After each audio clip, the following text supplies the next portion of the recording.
বেহাল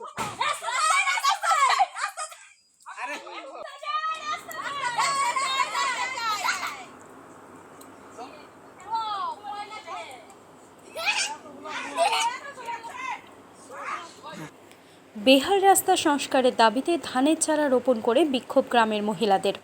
বেহাল রাস্তা সংস্কারের দাবিতে রাস্তায় ধানের চারা রোপণ করে বিক্ষোভ গ্রামের মহিলাদের। তুফানগঞ্জ ১ নম্বর ব্লকের অন্দরান ফুলবাড়ি ১ নম্বর গ্রাম পঞ্চায়েতের পালপাড়া এলাকার ঘটনা। গ্রামবাসীদের অভিযোগ, প্রায় ৫ বছর ধরে রাস্তাটির বেহাল দশা। বারংবার স্থানীয় পঞ্চায়েত ও প্রধানকে জানানোর পরেও মেলেনি সুরাহা। বর্তমানে রাস্তাটি চলাচলের জন্য অযোগ্য হয়ে উঠেছে। বাচ্চাদের স্কুল, এমনকি বাজারঘাট করতে গেলে এক হাঁটু কাদা পেরিয়ে যেতে হয় তাদের। শুক্রবার রাস্তা সংস্কারের দাবিতে পালপাড়া এলাকায় রাস্তায় ধানের চারা রোপণ করে বিক্ষোভ দেখালো গ্রামের মহিলারা। তাদের দাবি, দ্রুত রাস্তাটি সংস্কার করে দেওয়া হোক।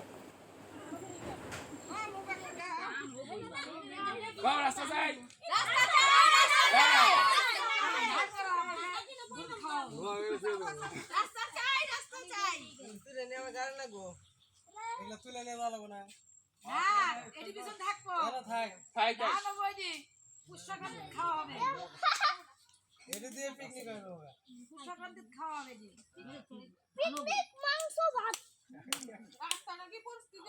রাস্তাতে সমস্যা, একটা টোটো যায় না, একটা বাড়িতে যদি একটা আগুন ধরে কি বাড়িতে যদি একটা রুগী মারা যায়, তাও রুগীর গাড়িটা ঢোকার মতো ব্যবস্থা আমাদের নাই।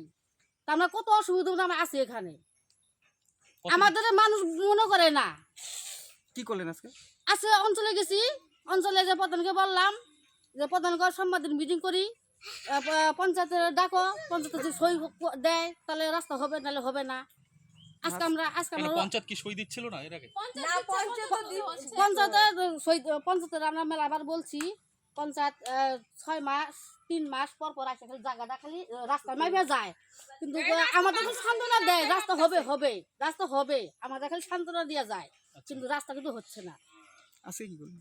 আজকে যে অঞ্চলে গেছি, আজকে রোয়া গেলাম, রাস্তা দেখুক।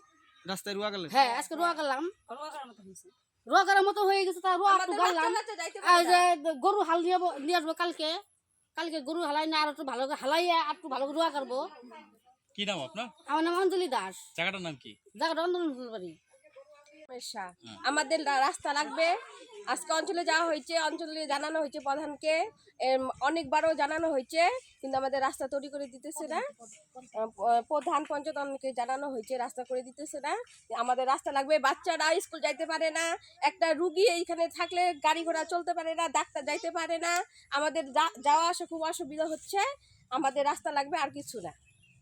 কি করলেন আজকে? আজকে আমরা যে রোয়া গাড়লাম রাস্তাতে, অঞ্চলে থেকে আসার পরে রোয়া গাড়া হলো। এখন পঞ্চায়েত প্রধান কি করবে সেইটাই। কি নাম আপনার? মৌ অধিকারী। এই জায়গাটার নাম?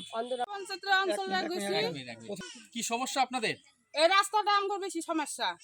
বাচ্চা কাচ্চা স্কুলে যাইতে পারে না, কেউ হাঁটতেও পারে না, বাড়ি থেকে বেরোতেই পারে না, বয়স্ক লোকেরাও যাইতে পারে না, একটা ডাক্তার কিছু বাড়িতে আসে না। কি করলেন আজকে?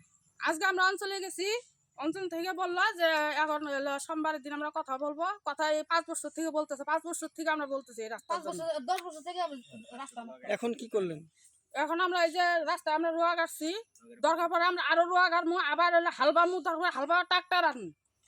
আমরা হালবা কতদিন ধরে এরকম? 5 বছর বেশি হইলো এরকম রাস্তা করে না। প্রতিটা বছর এরকম হয়, প্রতি বছরই আমরা যাই অঞ্চলে কই, কোনো ওরা গায়ে লাগায় না। যেখানে যা বাসিন্দার আছে এখানে যা অসুবিধা হইতেছে, কেউ এরা করে না, গায়ে লাগায় না। কত ঘর বসবাস করেন এখানে? এখানে 30-50 ঘর আছে। কত মিটার রাস্তা এটা? কত মিটার রাস্তা? 500 মিটার। কি চাচ্ছেন এখন? আমাদের রাস্তা করে এখন কি চাচ্ছেন? এখন আমাদের রাস্তাটা চাচ্ছি, রাস্তাটা হোক, সবাই সুস্থভাবে চলাফেরা করুক, বাচ্চা কাচ্চারা স্কুলে যাক, আমরা এটাই চাই। কি নাম আপনার? শ্যামলী দাস। জায়গাটার নাম কি? অন্তরন ফুলবাড়ি।